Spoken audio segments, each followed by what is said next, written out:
Some big news is going around for Tiffany Stratton, so we'll see what's new there. We'll also check out what's going on with Jey's reunion with his brothers, Jade Cargill, and much more. Starting things off with Jade Cargill because there was a couple of big updates there to her situation. After Damage Control and Dakota Kai attacked Bayley, they were walking backstage until they just happened to bump into Jade Cargill, who was standing right outside Nick Aldis' office. It was announced earlier in the day that Jade Cargill will be backstage for SmackDown. This is what ended up being her role in that show. She had a quick stare down with the WWE Women's Champion Iyo Sky and Damage Control. And despite having the numbers advantage over Jade Cargill, all the Damage Control members definitely seemed a bit intimidated by Jade's physical appearance and demeanor.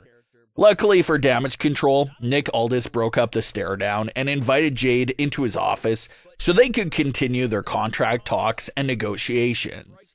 So that's another big future match there teased for Jade Cargill, but as of this very moment, she's still in the same story of being in talks with Nick Aldis. It's still becoming a bit tedious because there hasn't been any signs of progression with this contract negotiation storyline for Jade Cargill. She's been in negotiations with SmackDown literally since the week after Royal Rumble and still hasn't signed with SmackDown or even Raw for that matter. And everyone else that returned and debuted at the Royal Rumble already has been assigned to a brand. For a long time now, everyone except Jade Cargill. So there's been a lot of hype there for Jade Cargill's full complete signing to SmackDown. But this story is just in a frustrating stalemate position right now because it's been the same thing for the last several weeks. Nick Aldis goes into a room to talk with Jade Cargill, and then we literally see the same exact thing happen again the week after, but with no hints or teasers towards any progression being made about their contract negotiations. Is it going well? Are they close to an agreement? Or are they further apart on the deal? Is there any progression at all? The audience is completely left in the dark regarding to that, but hopefully the repetitiveness does come to an end there, and we finally see Nick Aldis announce that SmackDown has signed Jade Cargill. The Bloodline SmackDown segment on March 1st nearly took up half the entire airtime for SmackDown, which means a lot of other parts of the show unfortunately have to deal with the consequences.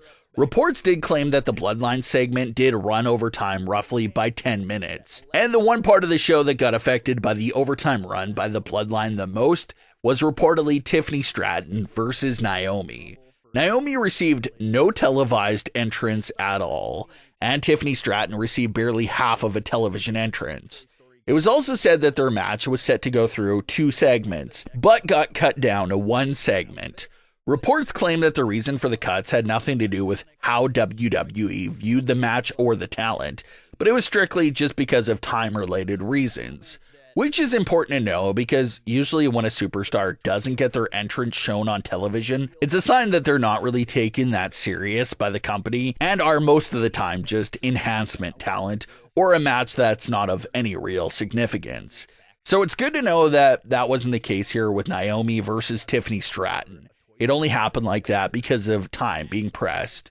There's also a big update regarding Tiffany Stratton herself. Reports claim that WWE officials have allegedly started to take notice about their great receptions and reactions Tiffany Stratton is receiving from live crowds. It was something that everyone was talking about following Australia's massive reception for Tiffany Stratton. And it doesn't look like that was a one-time thing at all. The live crowd reactions are continuing to be very strong for Tiffany Stratton, which is a very impressive thing because she's only been on the main roster for a handful of weeks, and already the crowds are being very familiar with her. It's extremely rare for an NXT call-up to be fast with getting strong fan reactions. That's something that usually takes months, maybe even years, to fully develop. So the fact that everyone is having this massive conversation about Tiffany Stratton only weeks into her main roster career is very telling. But like the new reports claim, it's something that WWE officials are allegedly all over and monitoring already. And she just picked up that big win over Naomi on March 1st. So the momentum is continuing to pick up for her. So you do gotta wonder, with that expedited fan reaction to Tiffany, could that also expedite WWE's plans for her as well? That's what we'll have to wait and see on. We've seen the Bloodline Civil War take place in 2023, and it seems like the Uso Civil War will be coming up real soon for WrestleMania 40. But how about a Bloodline reunion? What are the chances of that taking place? Well, Jey Uso recently spoke with Jackie Redmond, and she asked him about if he would ever make up with his brothers and team up with them again in WWE. And Jey Uso had a very surprising answer to that question. He had this to say, quote, "Roman knows this, my brothers know this, but as long as the tribal chief got his finger on Jimmy and Solo, it's never gonna happen. Just come this way. You all just come to Monday, man. Come on. You'll see what it is over here. It's fun over here," end quote. So Jey's answer is quite surprising, because some fans may assume that Jey will hold that grudge over Jimmy and Solo for a long time and want nothing to do with them.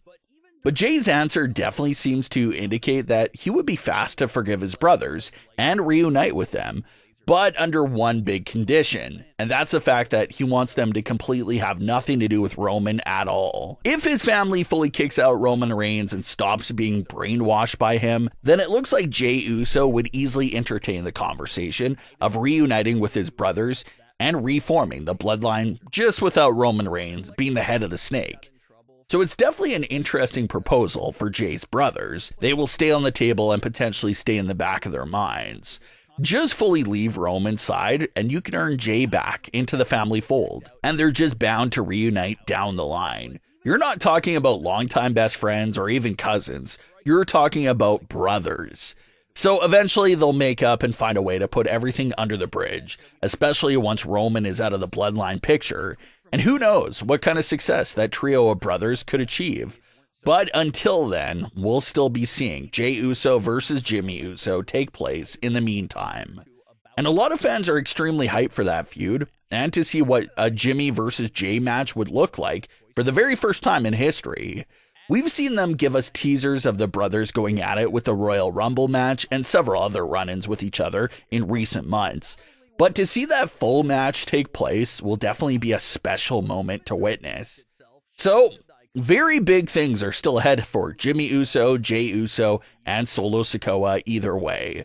But what are your thoughts on today's stories?